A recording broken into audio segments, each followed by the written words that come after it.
ఈయన జంజీ, ఈయన కాక్రోచ్. ఈ కాక్రోచ్ జనతా పార్టీ అనేది ఒక మూమెంట్ వచ్చిందండి.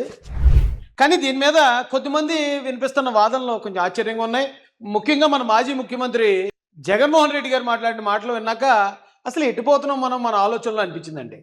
ఇప్పుడు మొన్న జగన్మోహన్ రెడ్డి గారు మాట అన్నారు. ఆయన ఏమన్నాడండి? ఇంకొకటి పక్కన పెడితే Durga, the most important thing is these are youngsters. వీళ్ళకు న్యాయం చేయలేకపోతే what is the government doing? Government ఇన్ని తప్పులు చేస్తా ఉన్నప్పుడు ప్రశ్నించే హక్కు ప్రతి ఒక్కరికి ఉంది. And Gen Z is part of that. వారి ఆస్పిరేషన్స్ నువ్వు గన నలిపేస్తే నిర్దాక్షిణ్యంగా ఆటోమేటిక్లీ కోట్ల మంది కాక్రోచ్లు వస్తారు. అందులో ఒక జగన్ కూడా ఒకడు అవుతారు. అంతే తప్ప నుంచి ఎవ్రీబడి ఈస్ కాక్రోచ్.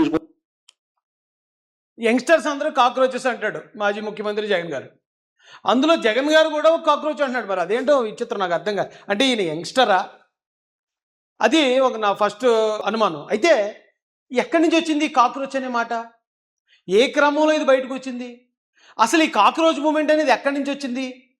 ఇవేమీ తెలియవు. ఇప్పుడు జగన్ గారు జన్జీ అన్నారు, ఓకే బాగుంది. జన్జీ వారి సమస్యలు దానికోసం మాట్లాడొచ్చు.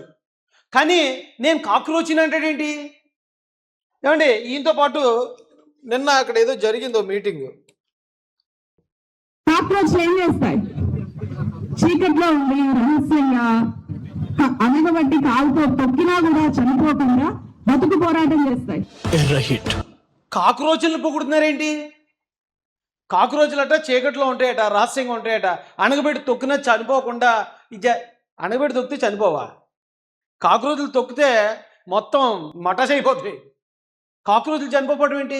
కాక్రోచ్ అనే మాటే ఒక ఇరిటేటింగ్ వర్డ్. అది చాలామంది మహిళలకి కాక్రోచెస్ అంటే ఒక రకమైన జుగుప్సా భయం ఉంటుంది. అలాంటి కాక్రోచ్ని తీసుకొచ్చి ఈ రోజున జన్జీ మొత్తానికి వీళ్ళందరూ కాక్రోచ్లని మన తర్వాత తరాలని యంగ్స్టర్స్ని ఎందుకు ఇంత అవమానిస్తున్నారు? కాక్రోచ్ అంటే అదేమన్నా అవార్డా, లేకపోతే అదేమన్నా పొగడ్తా? అసలు ఎట్టిపోతున్నామండి మనం? నాకు అర్థం కావట్లేదు. ఇప్పుడు వేరే కంట్రీలో జన్జీ మూమెంట్ వచ్చింది, చాలా గొప్పగా చేశారు ఉద్యమం అని చెప్పి ప్రపంచం అంతా చెప్పుకుంది.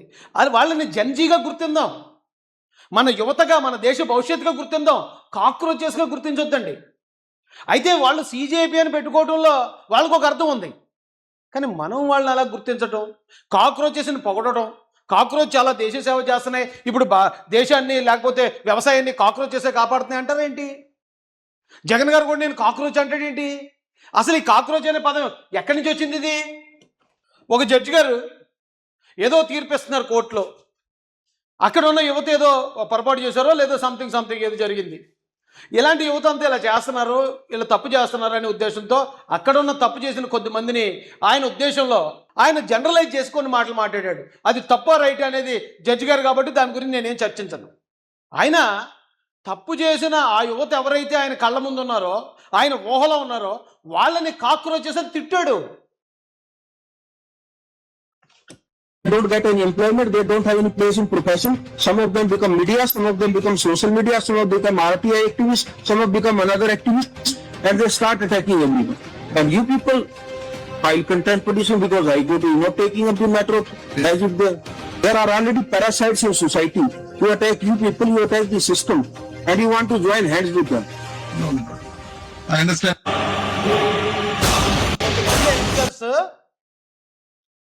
ఖాళీగా ఉంటున్నారు, ఉద్యోగాలు లేకుండా ఉంటున్నారు, కొంతమంది మీడియాలో ఉంటున్నారు, కొంతమంది సోషల్ మీడియాలో ఉంటున్నారు, కొంతమంది ఇది చేస్తున్నారు అది చేస్తున్నారని ఆయన ఏ అయితే పాయింట్లు వ్యతిరేకిస్తున్నాడో ఆ పాయింట్లు వ్యతిరేకిస్తే వాళ్ళు కాక్రోచెస్ లాగా, పారాసైట్స్ లాగా ఉన్నారని ఆయన తిట్టాడు. ఒకవేళ ఎవరైనా అలా తిడితే జడ్జి గారైనా సరే, ఏమంటే మన జనరేషన్ ఎందుకు తిడతారు సార్ మీరు? ఒకవేళ వాళ్ళు ఉద్యోగాలు లేకుండా ఉన్నారంటే ఎప్పటి నుంచో ఉన్న ప్రభుత్వ నిర్లక్ష్యాలు వాళ్ళు జరిగి ఉండొచ్చు. వాళ్ళు ఇలా ఉంటున్నారు, వాళ్ళు యాక్టివిస్టులుగా మారుతున్నారు అంటే జరిగే అన్యాయాల మీద వాళ్ళు తట్టుకోలేక మారుతున్నట్టున్నారు అని ఏమన్నా మాట్లాడి కాక్రోచ్ అనే మాటను మీరు వెనక్కి తీసుకోండి, మన యువతని మీరు అవమానించారని చెప్పాలి. అంతేగాని కాక్రోచెస్ అని పేరు పెట్టేసుకుంటారు. ఇంకా జగన్ గారు కూడా నేను కాక్రోచ్ని అంటాడా? ఏమంటే చందు గారు, తులసి చందు గారు కాక్రోచ్లు చాలా గొప్పవి, మేము అందరూ కాక్రోచ్లు అంటారా? ఇప్పుడు ఆయన కాక్రోచ్ అని తిట్టాడు కాబట్టి సరిపోయిందండి.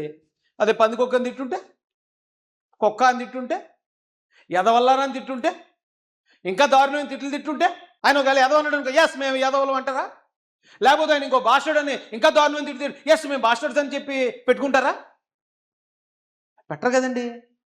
ఒకవేళ ఎవరైతే CJP అని పెట్టారో వాళ్ళ ఉద్రేకాన్ని, వాళ్ళ భావోద్వేగాన్ని మనం అర్థం చేసుకోవచ్చు. మమ్మల్ని కాక్రోచ్ అని నువ్వు అన్నావు కాబట్టి సరే మేము ఈ కాక్రోచ్ల బలాన్ని చూపిస్తామని CJPగా వాళ్ళు ముందుకు వచ్చారంటే ఖచ్చితంగా వాళ్ళని మనం అర్థం చేసుకోవాలి.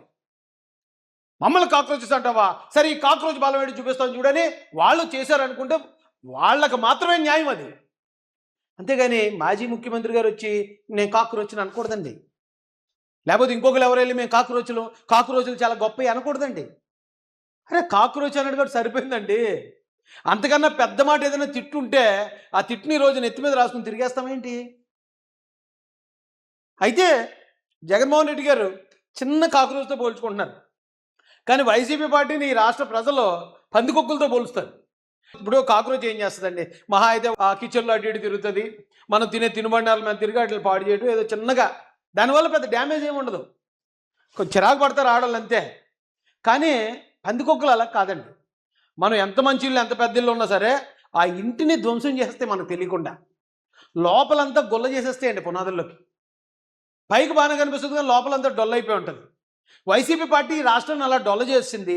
వైసీపీ పందికొక్కులతో పోల్చుకోండి మీరని ప్రజలు అంటున్నారు, మనం కాక్రోచ్లతో పోల్చుకోవటం. ఇప్పుడు అదే ఈయన ఉన్నారండి, నారా లోకేష్ గారు ఉన్నారు, ఆయన నేను కాక్రోచ్ అనలే. ఆయన ఏమన్నాడు, జన్జీ యూత్ని పిలిచి మీ సమస్యలు ఏంటి, మీ ఆలోచనలు ఎలా ఉన్నాయి, మీరు ఎలా ముందుకు పోదాం అనుకుంటున్నారు, ఈ రాష్ట్రానికి ఈ దేశ భవిష్యత్తుని ముందుకు తీసుకెళ్లాలంటే మీరు ఇచ్చే ఆలోచనలు ఏంటని జన్జీతో ఆయన మీటింగ్స్ పెట్టి వాళ్ళ భావాలకు ఆయన గౌరవించుకుంటూ ముందుకెళ్తున్నాడు. భారతదేశ వ్యాప్తంగా జన్జీ కాక్రోచ్ అని 2 మూమెంట్లు ఉన్నాయి. ఈయన జెన్యూన్ కాబట్టి జన్జీతో పోల్చుకున్నాడు, కానీ ఈయన కాక్రోచ్తో పోల్చుకుంటున్నాడు.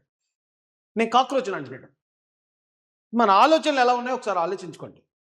ఒక మూమెంట్ని కూలంకషంగా స్టడీ చేయకుండా ఏదో ఒకటి వైరల్ అవుతుంది కదా, ఏదో ఒకటి మంచి వైరల్ టాపిక్ ఉంది కాబట్టి ఆ పేరు మనం పెట్టేసుకుందాం, మనం కాక్రోచ్లు అందాం. ఏంటి కాక్రోచ్లు?